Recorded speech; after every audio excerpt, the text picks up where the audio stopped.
दिल्लीतील आम आदमी पक्षाच्या पराभवानंतर संजय राऊत यांनी सामनातून मोठे दावे केले।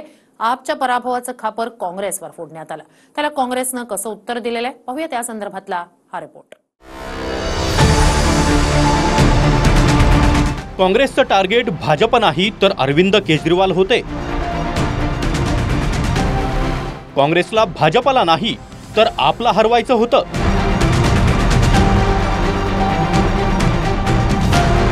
सामनामधून संजय राऊतांनी केलेल्या दाव्यानंतर राजकीय वर्तुळात हे प्रश्न आता चांगले चर्चेले जाऊ लागलेत। दिल्ली विधानसभा निवडणुकीमध्ये आम आदमी पक्षाचा पराभव झाला। खुद्द अरविंद केजरीवाल आणि मनीष सिसोदिया यांना देखील पराभवाची चव चाखावी लागली। त्यानंतर महाराष्ट्रामध्ये पराभव स्वीकारावा लागलेल्या ठाकरेंच्या शिवसेनेचे आदित्य ठाकरे आपल्या खासदारांसह दिल्लीमध्ये केजरीवालांना भेटले। या भेटीत केजरीवालांसोबत झालेल्या चर्चेवरून संजय राऊतांनी अनेक मोठे दावे केलेत, जे इंडिया आघाडीतील काँग्रेसला आरोपीच्या पिंजऱ्यात उभे करतायत। सामनामधून संजय राऊतांनी काय दावे केलेत पाहूया। काँग्रेस बरोबर युती झाली असती तर बरं झालं असतं। अरविंद केजरीवाल यांनी युती होऊ दिली नाही असा आक्षेप आहे। नाही, मी पूर्णपणे काँग्रेस बरोबर निवडणुका लढवण्याच्या बाजूने होतो। मग काय घडलं? मी तुरुंगात असताना हरियाणाच्या निवडणुका झाल्या। राघव चड्डा हरियाणाचं काम पाहत होते। ते मला तुरुंगात भेटायला आले। मी त्यांना सांगितलं आपल्याला काँग्रेस बरोबर आघाडी करायलाच हवी, जागा वाटपाचं तुम्ही ठरवा। मग अडलं कुठे? काँग्रेसने आमच्याकडे यादी मागितली। आम्ही 14 मतदारसंघांची यादी दिली। राहुल गांधी म्हणाले आम्ही आपला 6 जागा देऊ। मी राघवला म्हणालो हरकत नाही, 6 जागा घ्या। आम्ही 2 पावलं मागे आलो। राहुल गांधी म्हणाले केसी वेणुगोपाल यांना भेटा, ते फायनल करतील। राघव वेणुगोपालांना भेटले। ते म्हणाले 6 जागा शक्य नाही, 4 जागा देऊ। तुम्ही आमचे हरियाणाचे प्रभारी बावरियांना भेटा। चड्डा मला तुरुंगात भेटायला आले। मी म्हणालो ठीक आहे, 4 जागा घ्या। चड्डा बावरियांना भेटायला गेले तर त्यांनी 4चा प्रस्ताव सोडवून लावला। बावरिया म्हणाले आम्ही तुम्हाला 2 जागाच देऊ। मी पुन्हा चड्डांना निरोप दिला, ठीक आहे 2 जागा घ्या। राहुल गांधी बॉस असताना त्यांनी शब्द देऊनही आम्हाला 6 जागा मिळाल्या नाहीत। 4 वरून 2 वर आले। त्या 2 जागांसाठी चड्डाही शेवटी भूपेंद्र हुड्डांना भेटले। हुड्डांनी भाजपचा गड असलेल्या भागातील 2 जागा आम्हाला देऊ केल्या। ही काँग्रेसची युती धर्माची व्याख्या। आम्ही काय करणार? हे झालं हरियाणाचं। दिल्लीतही वेगळं घडलं नाही। त्यांना भाजपला हरवायचं नव्हतं, त्यांना मोदी विरोधक केजरीवालांना हरवायचं होतं। सामनातील रोखठोकमध्ये संजय राऊत इतक्यावरच थांबले नाहीत, तर महाराष्ट्रामध्ये महाविकास आघाडीच्या पराभवाला देखील काँग्रेसच जबाबदार होती असा हल्लाबोल राऊतांनी केलाय। महाराष्ट्र राज्य ईव्हीएम पेक्षा अहंकार आणि फक्त आम्हीच या वृत्तीने गमावला। आता दिल्लीत देखील तेच घडलं। महाराष्ट्रातील जागा वाटपात काँग्रेसनं शेवटच्या मिनिटांपर्यंत घातलेला घोळ अनाकलनीय होता।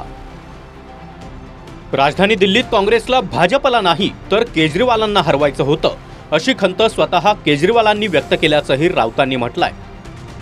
असं असलं तरी आता सर्वांना अद्दल घडली आहे। इंडिया आघाडी आता अधिक एकजूट होईल असा विश्वास देखील राऊतांनी व्यक्त केला।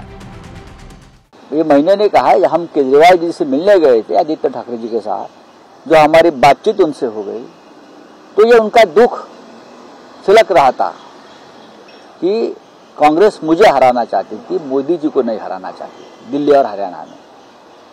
केजरीवाल का कहना है, केजरीवाल जी का कहना है इंडिया अलायंस अब ज्यादा एकजुट होगा, सबने सबक ले लिया है। काँग्रेस प्रदेशाध्यक्ष हर्षवर्धन सपकाळ यांनी संजय राऊतांनी केलेल्या दाव्यावरून केजरीवालांवर निशाणा साधलाय। केजरीवालांना नेमकं कुणाविरोधात लढायचंय हे त्यांनी ठरवून घ्यावं असा सल्ला सपकाळ यांनी दिलाय।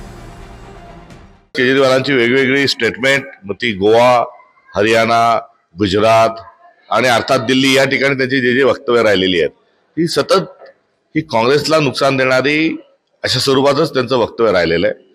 त्यामुळे केजरीवालांनी एकदा ठरवून घ्यावं की त्यांना नेमकेपणाने कोणाच्या विरोधात लढायचं आहे। दिल्ली विधानसभेत भाजपनं 48 जागांवर दणदणीत विजय मिळवला। एक हाती सत्तेत राहिलेल्या आपला 22 जागांवर समाधान मानावं लागलं, तर काँग्रेसचा सलग तिसऱ्यांदा सुपडा साफ झालाय। दिल्ली विधानसभेच्या निकालावर एक नजर मारली तर काँग्रेसमुळे आम आदमी पक्षाच्या 14 जागा पडल्याचा दावा राजकीय विश्लेषक करतायत। संगम विहारमध्ये आप उमेदवाराचा 344 मतांनी पराभव झाला। तर काँग्रेसच्या उमेदवाराला 15,683 मतं मिळाली. त्रिलोकपुरीत आप उमेदवाराचा 392 मतांनी पराभव झाला, तर काँग्रेस उमेदवाराला 6,147 मतं मिळाली. जंगमपुरात आपचा उमेदवार 675 मतांनी पडला, तर काँग्रेस उमेदवाराला 7,350 मतं मिळाली. तिमारपुरामध्ये 696 मतांनी आप उमेदवाराचा पराभव झाला, तर काँग्रेसच्या उमेदवाराला 7,827 मतं मिळाली. राजेंद्रनगरमध्ये आप उमेदवाराचा 1,231 मतांनी पराभव झाला, तर काँग्रेसला मिळालेली मतं 4,015 इतकी होती. मालवीय नगर 2,131 मतांनी आपच्या उमेदवाराचा पराभव झाला, तर इथं काँग्रेसच्या उमेदवाराला 6,770 मतं मिळाली. ग्रेटर कैलासमध्ये 3,188 मतांनी आपचा उमेदवार पडला, तर काँग्रेसच्या उमेदवाराला 6,711 मतं मिळाली. नवी दिल्लीमध्ये अरविंद केजरीवाल 4,089 मतांनी पडले, तर त्यांच्या विरोधात काँग्रेस उमेदवाराला 4,568 मतं मिळाली. छतरपूरमध्ये 6,239 मतांनी आपच्या उमेदवाराचा पराभव झाला. इथं काँग्रेस उमेदवाराला 6,601 मतं मिळाली. मेहरौलीमध्ये 8,218 मतांनी आपचा उमेदवार पडला, तर काँग्रेस उमेदवाराला 9,338 मतं मिळाली.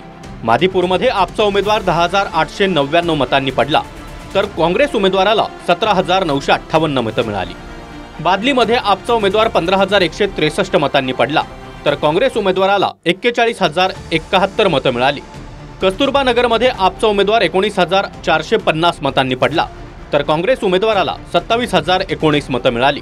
नांगलोई जाटमध्ये आपचा उमेदवार 26,251 मतांनी पडला, तर इथं काँग्रेस उमेदवाराला 32,028 मतं मिळाली. ही आकडेवारी पाहिल्यावर दिल्ली विधानसभेत काँग्रेस आणि आपची युती असती तर चित्र वेगळं असतं, असंही राजकीय विश्लेषक सांगतात. लोकसभा निवडणुकीमध्ये असलेली इंडिया आघाडी आता दिसेनासी झाली आहे. त्यातच इंडिया आघाडीतील घटक पक्षांची एकमेकांवर कुरघोडी सुरूच आहे. अशावेळी भाजपचा विजयाचा वारू काँग्रेस किंवा अन्य विरोधी पक्ष भविष्यात कसा रोखणार हे सध्या जाणकार देखील सांगू शकत नाहीत. Bureau report, TV9 Marathi.